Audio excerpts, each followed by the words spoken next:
My name's Regan. I get 10 a day in expenses from a detective bureau run by a guy named Anthony J. Lyon. They call me the Lion's Eye. Jack Webb is Jeff Regan, Investigator, as CBS offers you hard-boiled action and mystery and thrilling adventure in tonight's story of The Lawyer and the Lady.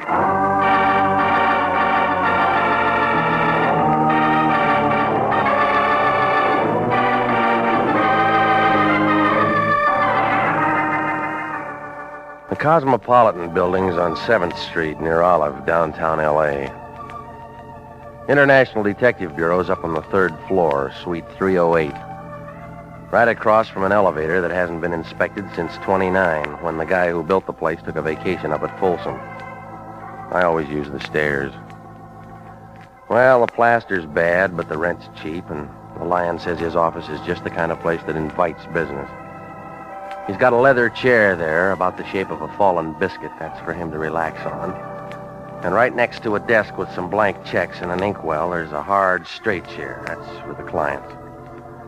The Lion got mad when our last customer asked if the chair was wired.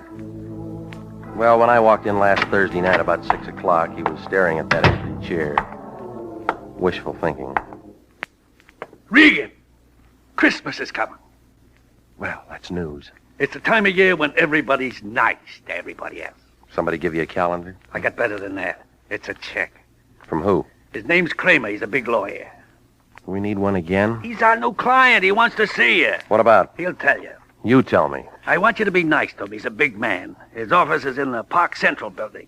Abercrombie, Kramer, and Schmidt. A trio. It's an important legal firm in this city.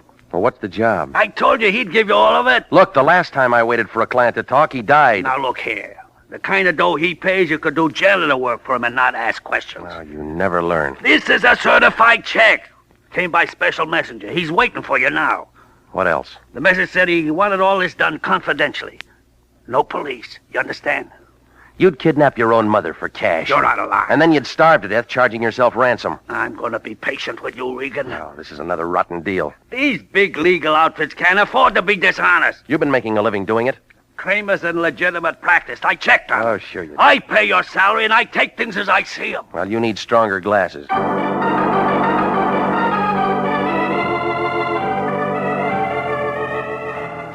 Well, I left him sitting there holding the check up to the light. He had both arms above his head. He reminded me of a two-armed slot machine. I walked the 4 blocks over to the Park Central building, and an elevator operator with a cardboard collar took me up to the 7th floor. Abercrombie, Kramer, and Schmidt had a flock of stables in the back with a fire escape. The names were hung out in silver, and I figured if they were ambulance chasers, they used a motorcycle escort. I opened the door and stepped into a green carpet that needed mowing. Then I heard a noise at the deep end where the trout stream should have been. She had hair the color of smoke, and the rest of her spiraled up to match. But she looked unhappy, like a termite in a granite quarry. She glanced at her typewriter, and then up at me, the Remington 1. We've already ordered our Christmas cards. Get them in July. Now, maybe I'm not selling. You should. You're the type. Kramer in? He might be, but he never sends cards. Doesn't believe in Christmas. Well, he sent my office a check.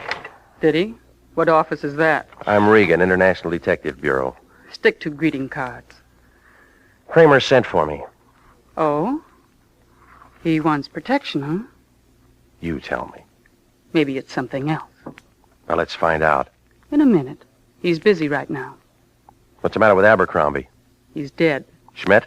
Wishes he was. Palm Springs with a hangover. Yeah, real nice bunch. How long you worked for him? Too long. My jokes are newer.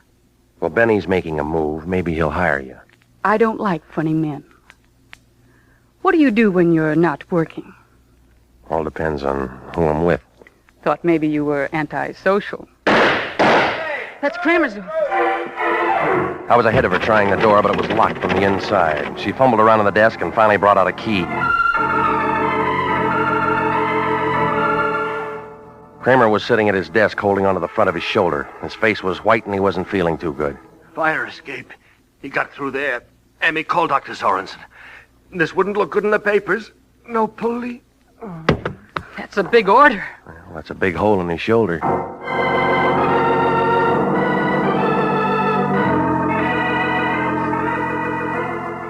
Well, it was too late to start looking around the fire escape, and when Dr. Sorensen showed up, he called a private ambulance and had Kramer taken to a private hospital. The doc said he wouldn't be able to talk until morning, and, well, if they wanted it quiet, there was no sense getting Homicide all excited. Emmy went to the hospital with him, and I hung around the office for a little while. Everything was locked up tight. The files, his desk, and the liquor cabinet. So I figured it was time to give the lion the nod. I doused the lights and went downstairs. Outside, the street was kind of vacant except for a steamroller with whiskers washing down the gutters. It dodged around a big green car parked by the curb, and then it swivel-hipped around my car, where a little guy in a trench coat was leaning in looking at my registration tag. When I tapped him on the shoulder, he looked confused, like he was trying to catch a cyclone in a paper bag. Huh? You looking for something? Oh, no. No, just, Looking. Yeah, that's right. Looking. Come on, blow your nose. A little cold, that's all. Tell me about it before your throat gets sore. I told you, just looking. Car belongs to the finance company in case you got extra keys. No, Pilgrim. Never borrowed a buggy in my life. You can't drive. How'd you guess? Come on, you. Let's pour it out. Sure. You the guy? What guy? Guy it says there. Regan. I might be. Don't want to make a mistake. Deal, will you? Somebody wants to see you. Who? Guy. Well, I don't know him. Yeah. Guy says please. Reads Emily Post. That's right. Friend of mine. Weighs 285 pounds. He's across the street in the ice cream parlor. Last stool on the end. Well, I'll tell you, somebody else is carrying my books home today. Oh, we wouldn't care. Big man. Gonna see him? Can't he walk? Says if you argue, mention the name Kramer. Now you gonna see him? How can I miss? He weighs 285 pounds.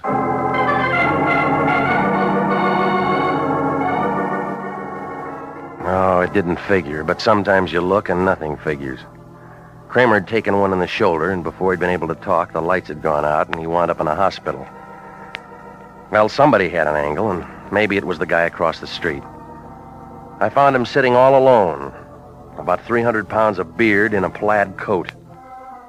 He was picking all the strawberries out of his ice cream. Hey, you sent for me? Mm-hmm. Regan, You got it. have something. Great banana split here. 4 kinds of ice cream. I'm on a diet. Oh, I never worry about things like that. It's a mistake. You only live once. Know me? You got a name?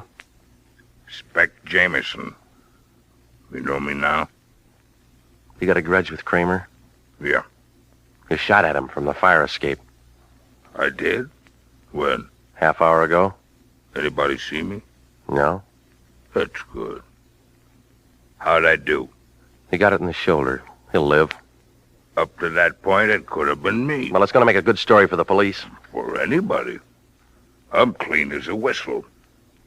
You sure you won't have something? Now, look, I got a date, Fatso. Let's span this out. Oh, sure. How about Kramer? Oh, yeah. Where'd you say he was? Hospital. Oh, yeah. He hire you for protection? Maybe. Regan, you got a lot to learn about life. No, just about living. You catch on quick. To what? Now you take me, for instance. Your complexion's not so good. It'll improve. Besides, I don't like trouble, Regan. Well, you'll have to get used to it. It's just there's some things a man can't stand. Can't take lying down. Name 3. No, I just want you to understand I know what I'm doing, that's all. And this is what I'm doing. All right, Regan. Back on your feet. Yeah, they serve that ice cream in big dishes, I'll don't give they? you a boost. Here's my hand. Take off the knuckles. Quiet, Regan. There's some more metal in my pocket. I don't need a Geiger counter. I said you were smart. Now get this. It's a clean sweep. You're staying out of it. Suppose I stick around. Then I'll unglue you.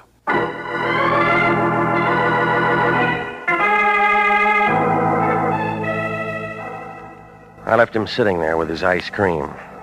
Wouldn't have done any good to trade fists with him. But there was something in the way he talked about Kramer and the shooting that made it a Sunday puzzle. I found a phone booth and put in a call to the Lion.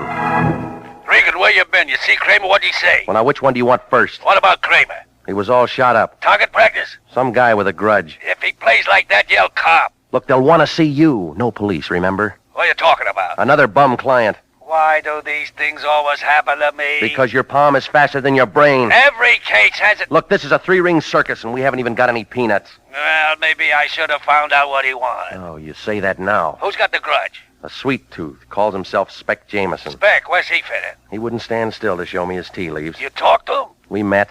When people start asking questions, we don't want to be stuck without any answers. You get out and run down some dope on this man Spec. What are you going to do? Don't worry, I'll take care of my end. Yeah, most people do.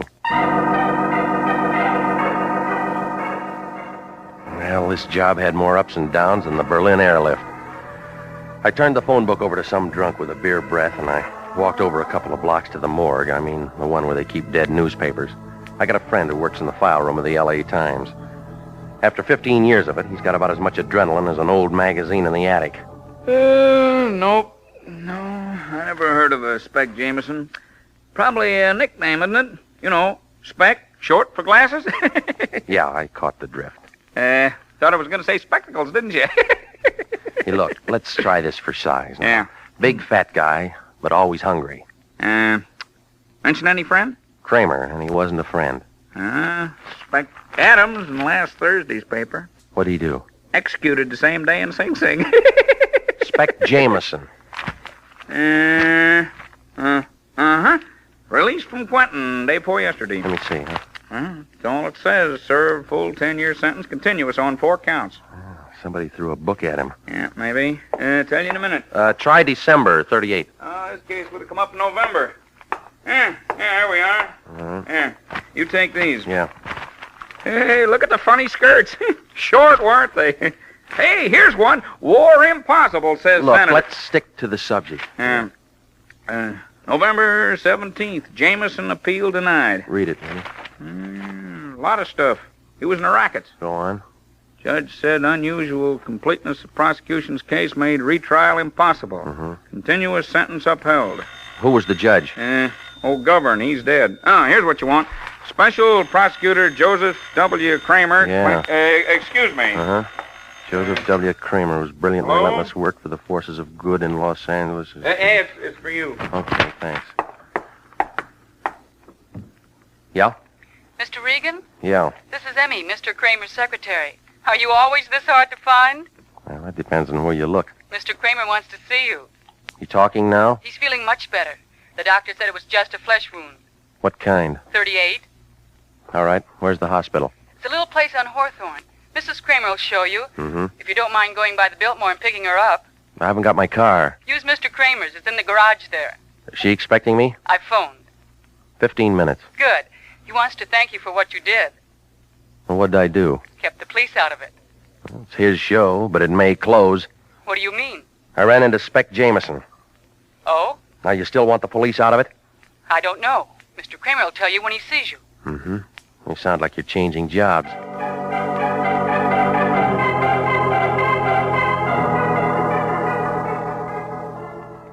So I went over to the garage and I picked up his car and then I drove to the hotel entrance. While I was arguing with the cab driver, Mrs. Kramer walked out. 45, a little tired around the eyes. She was wearing a white sheet, double bed size, under a mink coat that must have set somebody back $10,000. She didn't look like a wife that Kramer'd have. I hope this isn't inconveniencing you. No, it's not. Are you sure my husband's all right? He's talking, according to Emmy. Emmy. She's there with him. She's his secretary. It's funny, isn't it? I'm his wife, yet she spends more time with him than I do. Well, that's business. Even now. When he's been hurt, she's there first.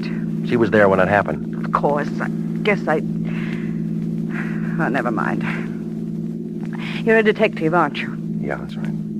Mr. Kramer hired you to protect him from that Jameson. I never found out. Maybe. I've been so worried about him. At the trial, Jameson said he'd kill him if it was the last thing he ever did. You know, I always thought it was taking an awful... Hey, take it easy, lady. You know the story. Emmy?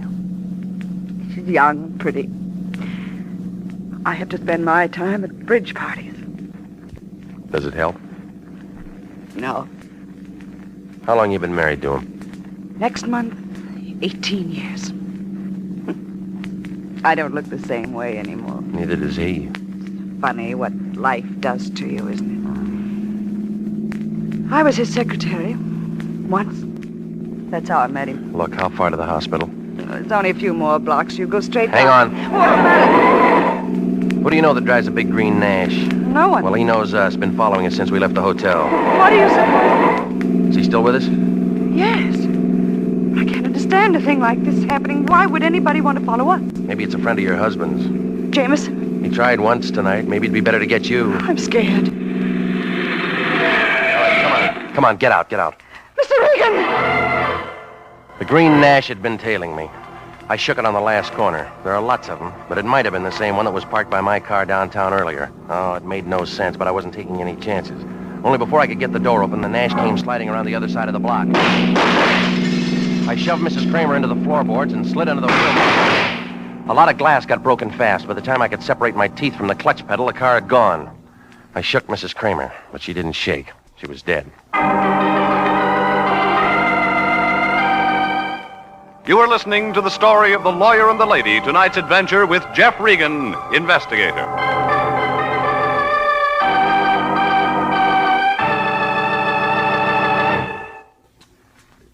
And now, back to the story of The Lawyer and the Lady and Jeff Regan, Investigator.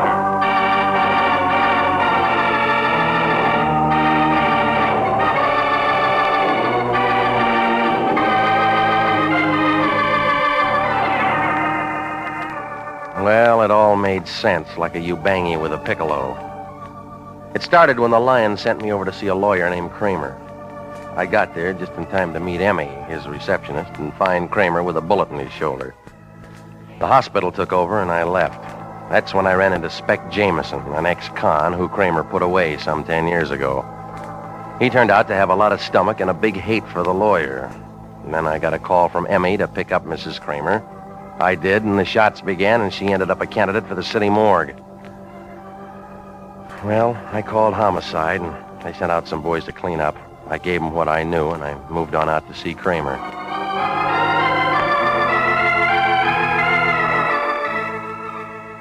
The Angels of Mercy Hospital turned out to be a private place off Hawthorne.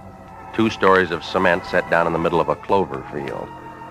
It figured that they only held a thermometer to patients that could make a big noise with a cash register. Kramer showed in an upstairs room next to a fire escape. He was climbing into an overcoat. And when he saw me, he looked unhappy, like a pointer with a broken tail. Well, Regan, I'm glad you came to see me. Tell me that later. What do you mean? How's the shoulder? Oh, a little annoying, but it's all right. Well, that figures. Why? It was a neat shot, just enough to raise a little fever. What are you driving at? Give it a chance. It'll sink in. Come on, let's get out of here. All right. Picked up my wife downtown? Yeah. Good. She worries a lot. You know, tell you what, Regan, I'll send a check around in the morning for another 100. That all right? Make it 1,000. What's that for? Insurance against guys like you. Never mind that, Regan. Why didn't you tell the Lion what you wanted in the first place? I didn't know. I got another story. Well, you're wrong. You knew Spec Jameson was out. No reason I should tell you that. I'm rehearsing a witness, that's all. What? Yeah, now let's hear what you did to him. Nothing, not a thing. He can tell you that. In 38, you got the book thrown at He him. was a public enemy. So's Smog. Regan, a man in my position Maybe can't... that's it. Maybe you're the kind of shyster that builds a rap on convictions. I'll grant you it helped, if that's all you want. So he hated you. He made threats. What cooled him off? $10,000. When?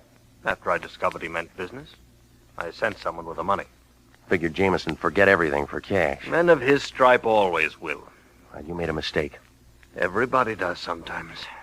I guess Jameson is still using his gun. Yeah. But my shoulder will mend. Your wife won't. What do you mean? She's dead. No. Homicide will tell you different.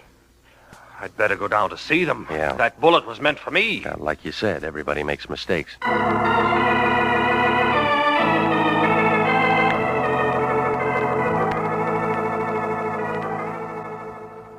Well, we climbed in the taxi and headed for headquarters. Kramer looked confused. He mumbled a few words about what a good cook his wife had been, and how he'd always tried to protect her from the stuff that he'd done to make a success. He was the kind of guy that always figured it was better to make a deal than face facts. Now he had to face a backfire. Well, there were a couple of newspaper photographers in front of the place. Kramer's shoulders dropped a couple of notches, then he headed for inside. I started in behind him, but an arm stopped me. Regan, come here. What are you doing out of bed? Sit up. Get back in the taxi. Look out, that meter will bite you. I'm not paying the fare. Downtown, driver. Okay, Mac. You know the cops are going to love you for this. They can hear your side of it later. Sure, and you'll stand behind me. Now, Regan, I'll tell you how I figure this. She gets killed. It was a mistake. Oh, now that takes a big brain. Kramer's got enemies. Said Emma enemy, didn't the wife Regan to get Kramer. That's the last chapter. And we write the next one. Turn in said enemy, and we'll pick us up a nice fat reward. Homicide started with Jameson already. They're gonna be surprised. What do you mean? He didn't do it. How do you know? I look into things. That's how I know. Well, all right, big shot, open it up. It goes this way. 15 minutes after I talk to you, I put a call into the cops. Saying what? That I don't like my operator being threatened by ex-cons. What happens? You tell me. The police themselves take Jameson out of circulation. He was locked up before Mrs. Kramer got fogged. He's sitting in the Hollywood station house right now with a smile on his face. Talking? No, eating ice cream.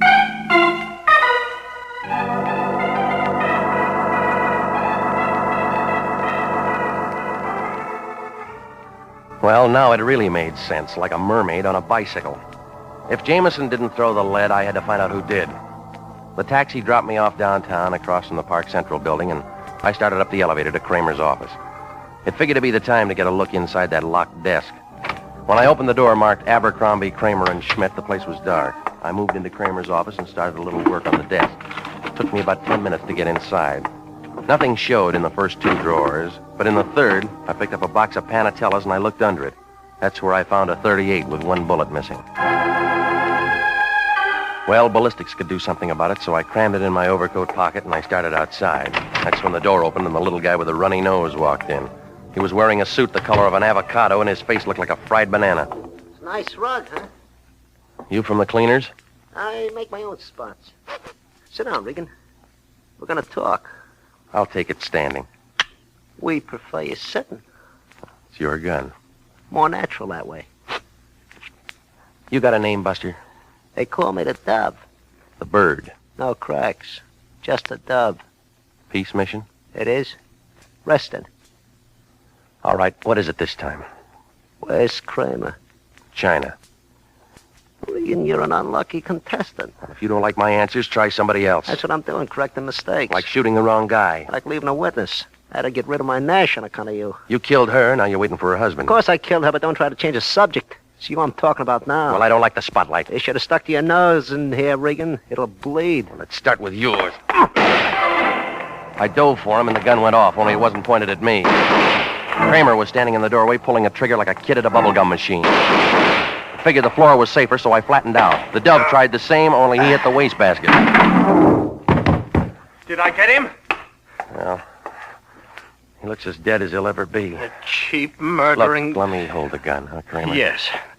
Oh, Regan, there's a bottle in the cabinet there. Sure.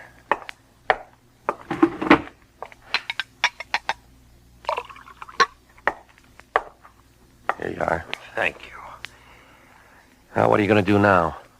I don't know. Call the police, I guess.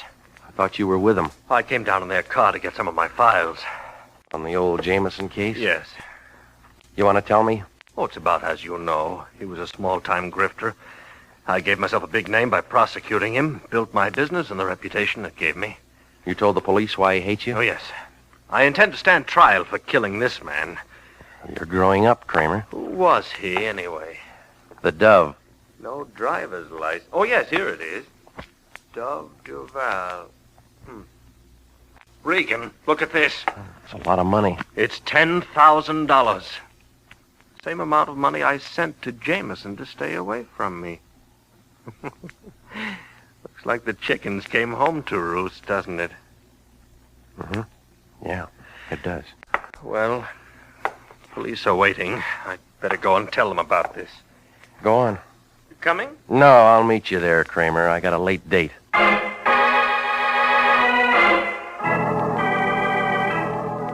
I gave the boys downstairs the high sign, then I moved out of there fast. I found Emmy's place just off Normandy. It was a brand new duplex with a gilt-edged driveway and stocks and bonds for awnings. For a business girl, she really did all right. I was a couple of hours overdue, but the girl with the smoky hair knew how to wait. There was a candle burning in her window and 2 more in her eyes. It took me a little time. But now you're here. Uh-huh. Well, aren't you going to do something about it? Yeah. Talk. Mr. Regan, what's the matter with you? I've been working hard. Oh, is that all? Now listen, lady. This is just too pat, too neat. The ends tied together like Siamese twins. I'm alone. Yeah, but you don't want to be. Your boss just rubbed out a killer named Dove. What? It was self-defense. I'm a witness, and he'll be out of it inside a week. Well, then what are we bothering about? A guy named Jameson. Nobody will believe him. Why should they? Because they didn't hire the Dove. Who did? You. Oh, Mr. Regan. All right, maybe it was your boss. He primed me with a story about giving Jameson 10 G's. Only one ever saw that dough was the Dove. Well? That was his price for killing Mrs. Kramer. You're out in left field, Mr. Regan. I was working. You were keeping me outside till Kramer could throw a small bullet into his shoulder. Why would he do that? To point up that Jameson was still after him. But he was. I figured different. And homicide's gonna like my way. I don't even know what you're talking about. Well, this gun has a different version. Where'd you get it? Kramer's bottom drawer. And the caliber is gonna fit the hole in your boss's shoulder. Well, that's it. You've got it all now. Yeah. You know, you got a real nice hair. Yeah? That San Quentin water's gonna ruin it.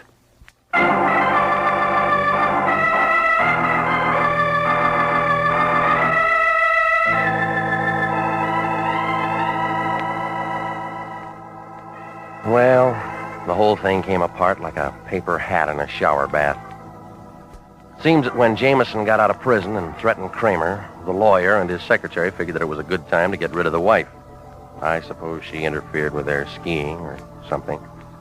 Anyway, they hired the Dove to do the job and then got rid of him just so he couldn't ever come to bat for the fall guy, Jameson. Yeah, they had a perfect frame fixed for him, and I was picked to decorate the edges, only it didn't work. Everybody was positive about this one. Kramer knew he was going to win. Emmy knew she was in for a big cut, and the Lion knew he was going to collect a fat fee. They should have all figured it. This is the year for upsets.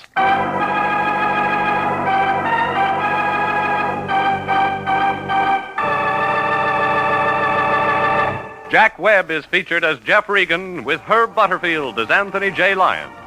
It's CBS at the same time next week for more hard-boiled action and mystery with Jeff Regan, Investigator. Written by Jackson Gillis and D. Jack Newman. Produced by Sterling Tracy. Featured in tonight's story were Carol Matthews, Marvin Miller, Lou Krugman, Herb Vigran, Mary Lansing, and Larry Dodkin. Original music for this program is by Milton Charles. This is Bob Stevenson speaking. This is CBS, the Columbia Broadcasting System.